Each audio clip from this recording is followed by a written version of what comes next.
नमस्कार। हमारी आज की वीडियो का विषय है समास एवं उसके भेदों का सामान्य परिचय।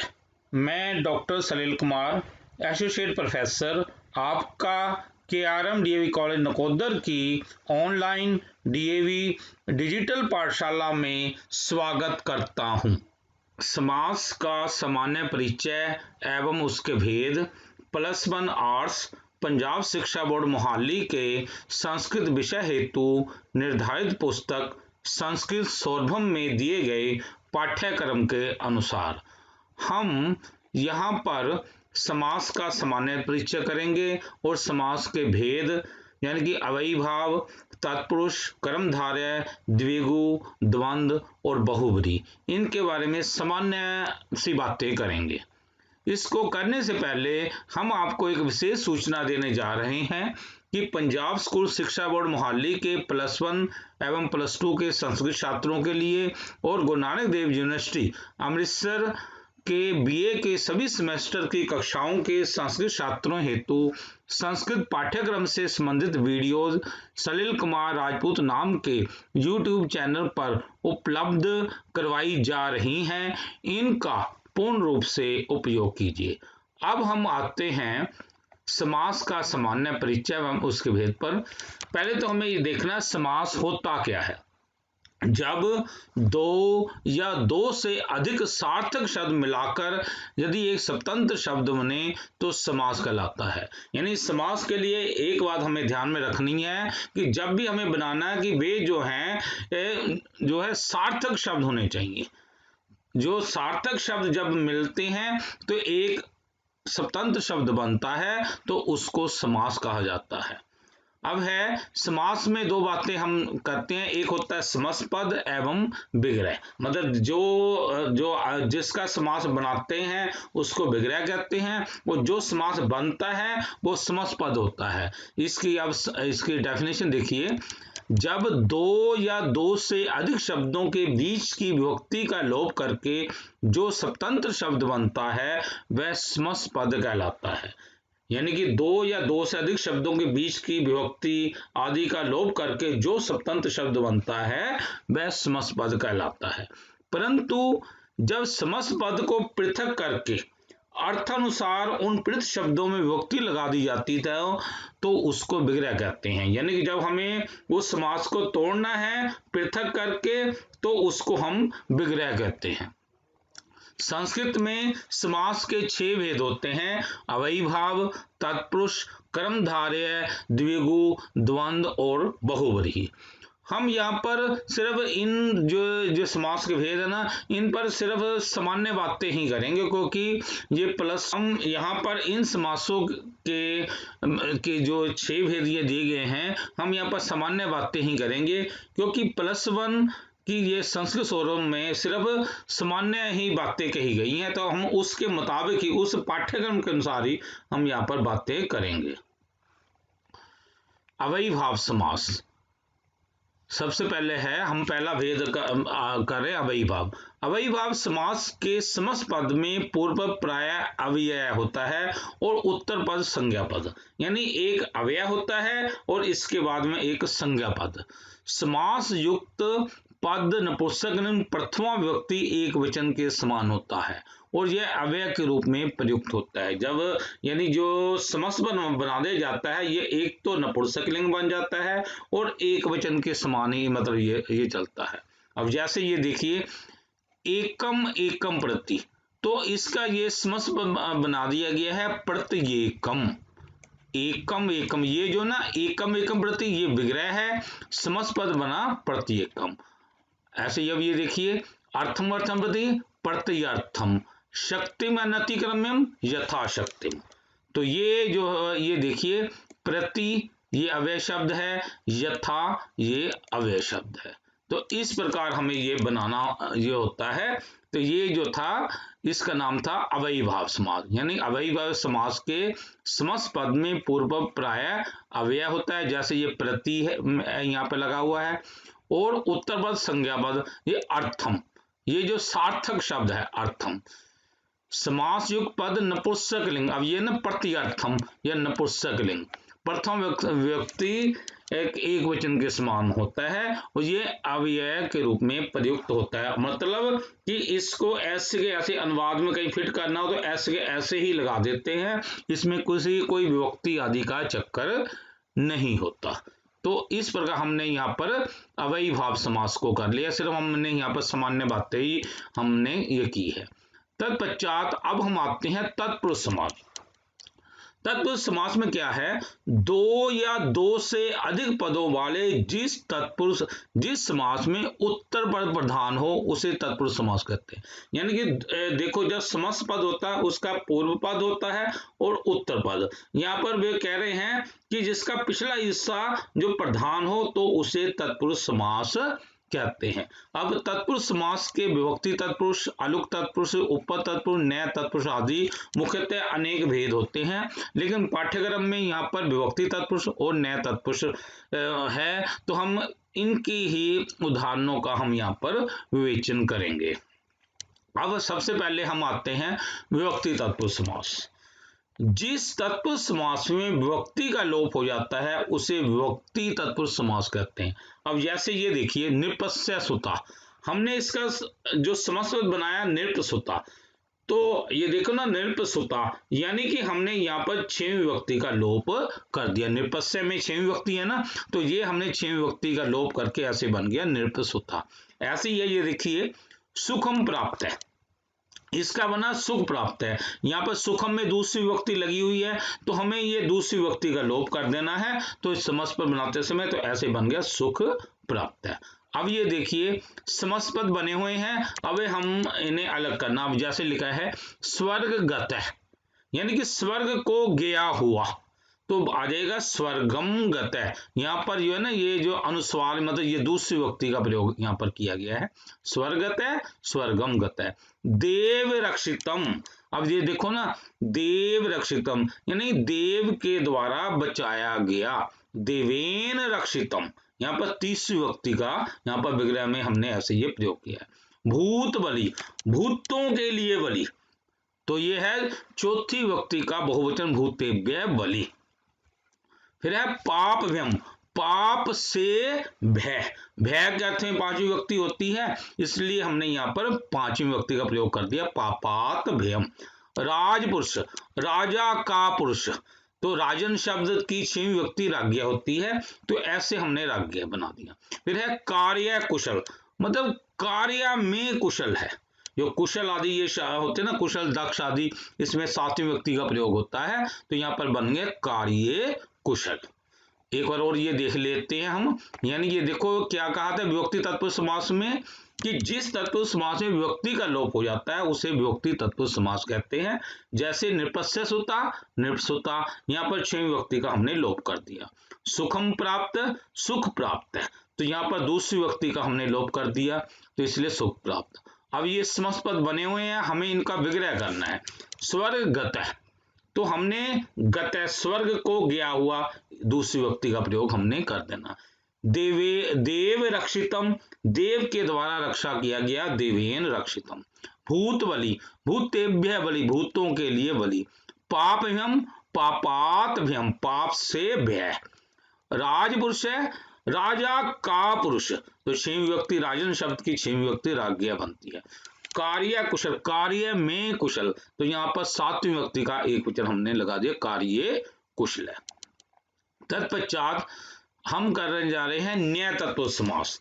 निषेध अर्थक या अल्पार्थक न्याय का किसी शब्द के साथ यदि समास किया जाए तो उसे न्याय तत्पुरुष समास कहते हैं। जब किसी व्यंजन से पहले न आ जाए, यानी व्यंजन है उससे पहले न है, तो न के स्थान पर हम ए लगा देते हैं, और जब किसी स्वर से पहले न हो, न आ जाए, तो हम कहते हैं न के स्थान पर अन हो जाता है, यानी इसको हमें अन करना, मतलब यही यहाँ पर विशेष बात होती है। अब जैसे ये देखिए, न धर्म, अब ये देखो न के बाद ये व्यंजन से पहले न है तो ए आ जाएगा। अब ये देखियो न आदर, अब ये देखो ना, ये स्वर से पहले न है, तो इसलिए न के स्थान पर अन, अन प्लस आदर अनादर, तो ये इसका नियम होता है। एक बार और इसकी डेफिनेशन देख लो। निषेधार्थक या अल्पार्थक न्याय का किसी शब्द के साथ समास किया जाए तो उसे न्याय तत्पुरुष समास कहते हैं। जब किसी व्यंजन से पहले न्याय आ जाए तो वहां न्याय के स्थान पर ए, और जब किसी स्वर से पहले न्याय आ जाए तो न्याय के स्थान पर अन्न हो जाता है। अब ये देखिए अनर्थ है, ये समास पद बना हुआ है, हमें इसका तोड़ के लिखना है।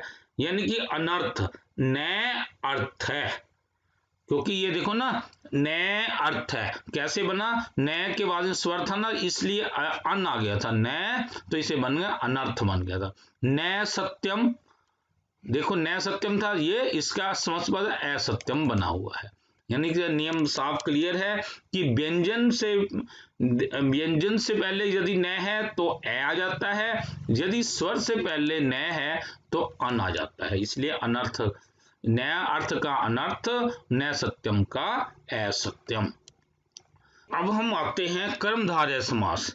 विशेषण विशेष्य अथवा उपमान उपमेय के मेल से बनने वाला समास कर्मधारय कहलाता है। देखो जो आगे है उपमान उपमेय, जिसके साथ कोई तुलना की जा रही हो, जिसके साथ कोई तुलना की जा रही हो उसको हम उपमान कहते हैं। जिसके जैसे हम कह देते हैं ना कि वह चांद के समान, अब चांद उपमान है, मतलब ऐसे है ना उपमान, मतलब जिसके साथ कोई तुलना की जा रही हो। ऐसे यदि हम कह रहे हैं कि उसका मुख जो है काला है, उसका मुख काला है, अब देखो मुख काला, तो काला जो हो गया विशेषण और विशेष्य जो है उसका मुख। तो इस प्रकार ये होता है ना विशेषण विशेष्य अथवा उपमान उपमेय के मेल से बनने वाला समास कर्मधारय कहलाता है। अब हमें ये देखना है नील, ये भी एक तरह से तत्पुरुष का ही एक तरह से भेद है। नीलम कमलम, तो ये देखो नीलम कमलम, यहाँ देखो कमल क्या है वो नीला, तो यदि इसको इकट्ठा बनाते हैं नील कमलम तो ये ऐसे ये बन जाता है नील कमल, इसको कर्मधारय कहते हैं। ऐसे ये देखिए समास पद है कृष्ण सर्प, इसको जब हम तोड़ के लिखेंगे ना कृष्ण सर्प, कृष्ण सर्प। ऐसे ही है घन श्याम है, यानी कि वह बादल की तरह काला है, घन इव श्याम है, घन इव श्याम है। तो इस प्रकार हमें ने यहाँ पर कर्मधारय समास का सामान्य परिचय यहाँ पर किया है। तत्पश्चात अब आ रहे हैं हम द्विगु समास। द्विगु समास में क्या है, इस समास के समस्त पद में पूर्व पद जो होता है वो संख्यावाची होता है तथा उत्तर पद किसी समुदाय का बोध कराता है। यह भी जो है कर्मधारय समास का ही एक भेद है। अब जैसे ये देखिए त्रिया नाम लोका नाम समाहार है, तीन लोकों का समाहार, इसका समास बना त्रिलोकी। अब ये देखो ना त्रि, तो ये तो हो गया संख्यावाची शब्द, अब लोकी तो ये किसी न किसी समूह को बतला रहा है, समूह का वाचक है, तो इसलिए बना त्रिलोकी, या इसको हमने इकट्ठा कर दिया, त्रिया नाम लोका नाम समाहार है त्रिलोकी। ऐसे ये देखिए द्वयो गव्यो समाहार, दो गौओं का समूह, द्वयो गव्यो समाहार, तो हमने बना दिया इसका द्विगु। तो ये देखिए द्वि, तो ये संख्यावाची शब्द हो गया, मतलब ये पूर्व पद संख्यावाची हो गया, और ये गु मतलब गांवों का, मतलब गांव का उसका ये जो हो गया किसी समुदाय को का सूचक हो गया। आगे अब ये समस्त पद बना हुआ है पंचरात्रम, इसको हमने विग्रह करना है, पंचानाम रात्रि नाम समाहार है, पांच रात्रियों का समाहार या समूह। फिर इसी प्रकार है अष्टाध्यायी, अष्टानाम अध्याय नाम समाहार है, आठ अध्यायों का समूह, अष्टानाम अध्याय नाम समाहार है। तो इस प्रकार हमारा ये द्विगु समास में समाप्त हुआ। यानी एक बार डेफिनेशन देख लो कि इस समास के समास पद में पूर्व पद संख्यावाची होता है तथा उत्तर पद किसी समुदाय का बोध कराता है। यह भी एक जो है कर्मधारय समास का ही भेद है। यह त्रयानाम लोक का नाम समाहार है त्रिलोकी, द्वयो गव्यो समाहार है द्विगु, पंचरात्रम पंचनाम रात्रि नाम समाहार है, अष्टाध्यायी अष्टानाम अध्याय नाम समाहार है। तत्पश्चात है द्वंद्व समास। अब द्वंद्व समास क्या होता है, द्वंद्व समास में दो या दो से अधिक पदों का मेल होता है, दो या दो से अधिक शब्दों का मतलब मेल कर देते हैं। इसके तीन भेद होते। इतरेतर द्वंद्व, प्रत्येक पद प्रधान समास इतरेतर द्वंद्व कहता है। अब जैसे ये देखिए, सुरेश महेशो, सुरेशा चाहे महेशस है। अब यहाँ पर देखो सुरेश की भी महत्ता है, महेश की भी महत्ता है। मतलब भी जितने भी ये जो है ना समस्त पद में देखो ना, सुरेश महेशो, सुरेश की भी महत्ता है, महेश की भी। यानी कि जहां पर ये दो शब्द हैं या दो से ज्यादा भी कहीं पर आ जाए तो भी यदि वहां पर महत्ता है हर एक की, तो वो जो है इतरेतर द्वंद्व कहलाएगा। अब ये देखिए, माता पिता, माता चाहे पिता चाहे, यहाँ पर माता की भी प्रधानता है और पिता की भी प्रधानता है। अब ये देखिए, धर्मार्थ काम मोक्षा, धर्म धर्मे च, अर्थे च, कामे च, मोक्षे च। यानी कि यहाँ धर्म की भी प्रधानता है, अर्थ की भी प्रधानता है, काम की भी प्रधानता है और मोक्ष की भी प्रधानता है। इसलिए यह इतरेतर के अंदर आता है। एक बार वो देखिए, इतरेतर द्वंद्व में क्या है, प्रत्येक बार प्रधान समास इतरेतर द्वंद्व कहलाता है। सुरेश महेशौ, सुरेशा च महेशा च, माता पितरो, माता च पिता च, धर्मार्थ काम मोक्षा, धर्मे च, अर्थे च, कामे च, मोक्ष च। तत्पश्चात समाहार द्वंद्व, समूह प्रधान समास, समास समाहार द्वंद्व कहलाता है। यानी कि इसमें पूरे एक समूह की प्रधानता होती है। हमने 73 में पढ़ा कि प्रत्येक पद, यहाँ पर पूरे एक समूह की बात हो रही है। अब जैसे है पानी पादम, हाथ और पैर, ये ना पानी, इसको हाथ को कहते हैं, पाद मीन पैर, यानी कि दोनों हाथ और पैरों का समूह। पानी पादौ तेषाम समाहार है, इन दोनों मतलब हाथ और पैरों का समूह। फिर है दंश मशकम, जो है दंश और मशकों का समूह। यानी कि एक दंश में एक जो ये मक्खियां होती हैं, मशका होते हैं मच्छर, मक्खी और मच्छरों का समूह। दंश मशका, दंशा च मशका तेषाम समाहार। यहाँ पर जो है कि इनके पूरे समूह की बात हो रही है, यानी पूरे के समूह। पानी, जैसे पानी पादम में भी दोनों इनके समूह की बात हो रही थी। ऐसे हानि च लाभम च, हानि और लाभ, हानि च लाभम त्यो समाहार है, हानि और लाभ इन दोनों का समूह। यूकालिक्षम, यहाँ पर है जुएं और लीखे, यूकालिक्षम, जुएं और लीखों का समूह। यूका मतलब है जुओं को कहते हैं, लिक्षा माने लिखा, तो जुएं और लीखों इन सबका समूह। तो एक बार इनकी डेफिनेशन देखेंगे कि समूह प्रधान समास समाहार द्वंद्व कहलाता है।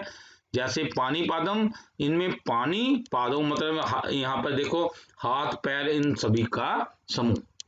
दंश मशकम, मक्खी और मच्छरों का समूह। हानि लाभम, हानि और लाभ इन दोनों का समूह। यूकालिक्षम, जो है जुएं और लीखों का समूह। एक शेष द्वंद्व समास, एक पद प्रधान समास एक शेष द्वंद्व कहलाता है। जैसे है रामौ, रामे च रामे च, यहाँ पर देखो रामौ यानी एक ही पद है, यहाँ पर राम और राम। अब ये देखो बालऊ, यहाँ पर देखो बाले च बाला च या बाले च बाला च, यानी बालऊ में पुल्लिंग भी है और स्त्रीलिंग भी है। यहाँ पर पुल्लिंग को प्रधानता दी गई है। जैसे किसी स्कूल वगैरह में जाते हैं, सबसे पहले यही पूछा तुम्हारे मतलब पिताजी का क्या नाम है, माताजी का नाम बाद में पूछते हैं। यानी कि मतलब जैसे ना कि पुल्लिंग को प्रधानता मतलब दी जाती है। चाहे आज के सर्टिफिकेट में आपको पता ही है कि माता का नाम भी लिखा जाता है, लेकिन बात यह है कि प्रधानता इस समाज में पुल्लिंग को ही दी जाती है। तो बालऊ, ऐसे ये बाला च बाला च। ऐसे ये देखो पितरो है, माता च पितरो, यहाँ पर है प्रधानता किसकी है, पिता की, माता च पिता से। ससुरो, सास ससुर, ससुरु च ससुर च, मतलब जो है सास और ससुर, ससुर माने सास और ससुर माने ससुर। एक बार वो देख लो, एक पर प्रधान समास एक शेष द्वंद्व कहलाता है।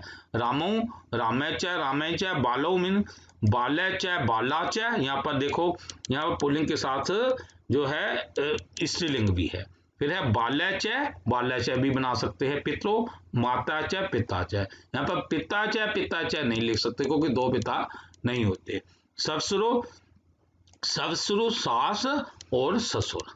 हम बहुब्रीहि समास पर अब आ गए हैं। अन्य पद प्रधान समास बहुब्रीहि समास कहलाता है। इसमें देखो अन्य पद प्रधान, हम देखो ना यहाँ पर पूर्व पद की प्रधानता है न उत्तर पद की प्रधानता है, यहाँ पर कोई अन्य पद मतलब जो हम आवाज निकल के आती है वो किसी अन्य व्यक्ति की आती है। अब जैसे है पीतांबर, ये शब्द है पीतम अंबरम, जैसे जिस पीले वस्त्र धारण किए हुए वह व्यक्ति, यानी कि भगवान विष्णु या कोई व्यक्ति जिसने मतलब पीले वस्त्र पहने हुए हैं, यानी बात ये उसकी हो रही है। यहाँ पर पीत और अंबर, यहाँ पर ना पूर्व पद की प्रधानता है ना जो है उत्तर पद की प्रधानता है। ऐसे महात्मा है, अब ये है महान आत्मा जस्टिस है, महान आत्मा है वह व्यक्ति, मतलब जो महान व्यक्ति है उसकी बात हो रही है। अब जैसे हम महात्मा गांधी कह सकते हैं, अब क्योंकि यानी कि यहाँ पर देखो महान, यहाँ पर ना तो महान की बात हो रही ना आत्मा, यानी किसी और व्यक्ति की बात हो रही है, ना पूर्व पद ना उत्तर पद। ऐसे दशानन, 10 चेहरे हैं जिसके वह व्यक्ति, जैसे रावण, 10 आननानी यस्य, यानी कि यहाँ किसी अन्य पद की प्रधानता, तो ये हमें ये देखना होता है अन्य पद प्रधान समास बहुव्रीहि समास कहलाता है।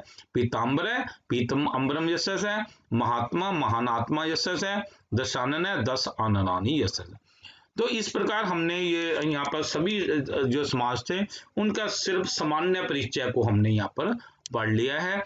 अब हम एक बार अभ्यासमाला इसकी करेंगे। जैसे माता पितरो, माता च पिता च, ये जो है इतरेतर द्वंद्व का उदाहरण है। हानि लाभम, हानि च लाभे च त्यो समाहार है, ये समाहार द्वंद्व का उदाहरण है। पितरो, माता च पिता च, यह एक शेष द्वंद्व का उदाहरण है। भूत बलि, भूतेभ्य बलि, ये विभक्ति तत्पुरुष का उदाहरण है। राजपुरुष है, राज्ञ पुरुष है, ये विभक्ति तत्पुरुष का उदाहरण है। अनर्थ, नय अर्थ है, ये अनर्थ, अनर्थ का नय अर्थ है, ये नय तत्पुरुष का उदाहरण है। तत्पश्चात असत्यम, नय सत्यम, ये नय तत्पुरुष का उदाहरण है। तत्पश्चात ये देखिए प्रत्यर्थम, अर्थम अर्थम प्रति, तो यहाँ पर ये देखिए ये अवयवी भाव का उदाहरण हो गया। घनश्याम, घनय विश्याम, ये कर्मधारय का उदाहरण हो गया। पंचरात्रम, पंचानाम रात्रिनाम समाहार है, ये द्विगु का उदाहरण हो गया।